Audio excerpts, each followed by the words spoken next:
আমাদের দেশনেত্রী মরহুমা বেগম খালেদা জিয়ার মাগফিরাত কামনায় এই মাহফিলে উপস্থিত আপনাদের সকলের প্রতি আমি কৃতজ্ঞতা জানাচ্ছি।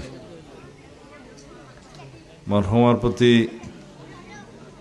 তার রুহের মাগফিরাতের জন্য আপনারা সূরা ফাতিহা পাঠ করেছেন, কুল হু আল্লাহ পাঠ করেছেন, সূরা ইখলাস, দরুদ শরীফ পাঠ করেছেন।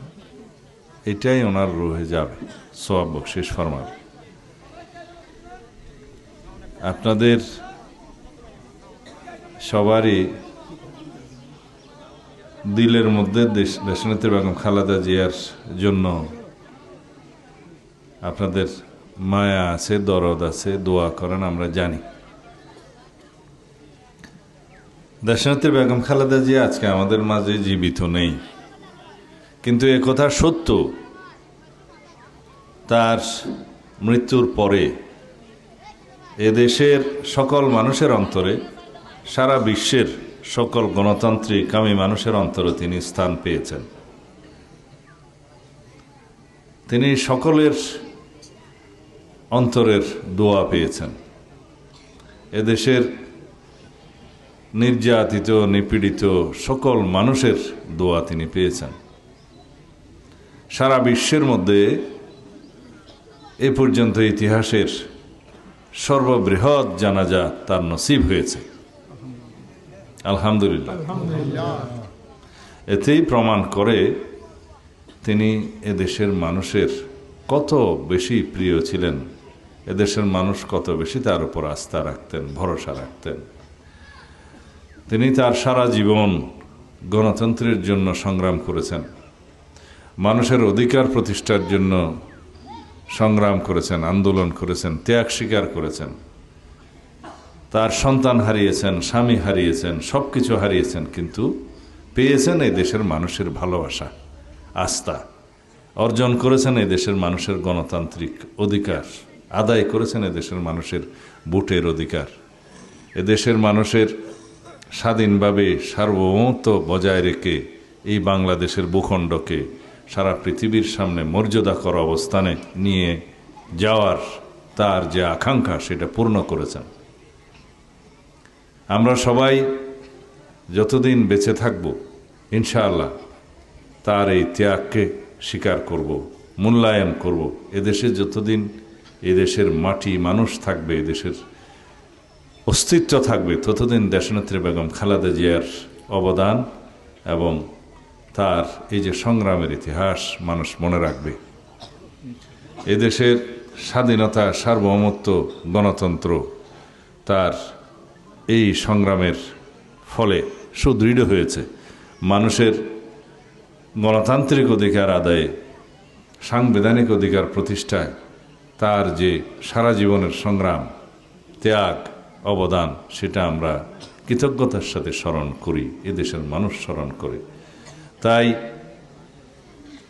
তার এই শোককে আমরা শক্তিতে পরিণত করি, এবং সেই শক্তি শুধু সংকীর্ণ নির্বাচনের কাজে ব্যবহার করব না। আমরা তার এই শোককে শক্তিতে পরিণত করে এই বাংলাদেশকে, এই জাতিকে বিনির্মাণের কাজে আমরা প্রয়োগ করব, ব্যবহার করব, যাতে এই জাতি জানুক এই জাতি গণতান্ত্রিক অধিকারের জন্য ত্যাগ স্বীকার করতে জানে।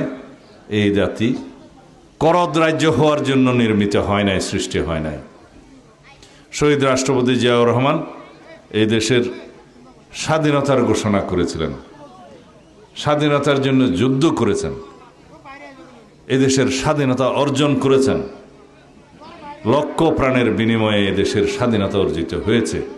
সেই স্বাধীনতা যখন হুমকির মুখে পড়েছিল, এই শহীদ রাষ্ট্রপতি জিয়াউর রহমান আবার এদেশের সিপাহী জনতার অভ্যুত্থানের মধ্য দিয়ে এই দেশের স্বাধীনতাকে রক্ষা করেছে, গণতন্ত্রকে রক্ষা করেছে। আওয়ামী লীগ বাকশাল সৃষ্টির মধ্য দিয়ে এই দেশে একদলীয় শাসন ব্যবস্থা যে প্রতিষ্ঠা করেছিল, সেই বাকশালকে তিনি বিলুপ্ত করেছেন। বহুদলীয় রাজনীতির গণতান্ত্রিক চর্চা শুরু করেছেন সাংবিধানিকভাবে। এদেশের শতকরা 92% মানুষের ধর্মীয় অনুভূতিকে সম্মান জানিয়ে বিসমিল্লাহির রহমানির রহিম সংযুক্ত করেছেন সংবিধানে। মহান আল্লাহর উপর আস্থা এবং বিশ্বাসকে রাষ্ট্র পরিচালনার মূলনীতি হিসেবে ঘোষণা করে সংবিধানে স্থান দিয়েছেন, আপনারা সবাই জানেন। কিন্তু এই মহান আল্লাহর উপর আস্থা এবং বিশ্বাসকে বিলুপ্ত করে দিয়েছিল ফ্যাসিস্ট শেখ হাসিনার সরকার সংবিধান থেকে, এটা আপনারা জানেন।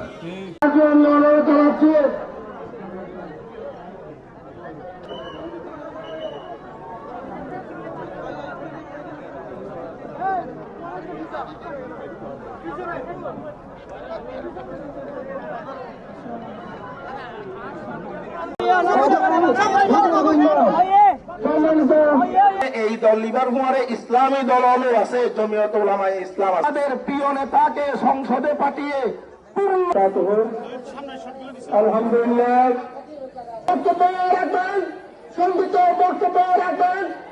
আপনারা যথাযথ মেহমানদারি করেন, হতাশি না যেটুকু মানুষ হয়ে গেছে ব্যাগগুলো আল্লাহ স্মরণ সভা এবং ঈশাল ইসলাম সভা মৃত্যু ব্যক্তিদের ভালো গুণগুলি স্মরণ সামনে নেওয়া হতো।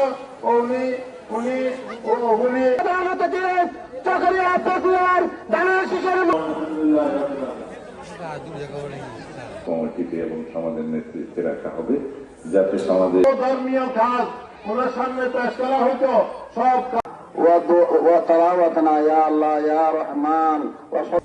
ভাতা পান, উৎসব ভাতা পান, সেই ব্যবস্থা করা। আমাদের প্রধান অতিথি আমাদের ربنا آتنا في الدنيا حسنة وفي الآخرة حسنة وقنا عذاب النار.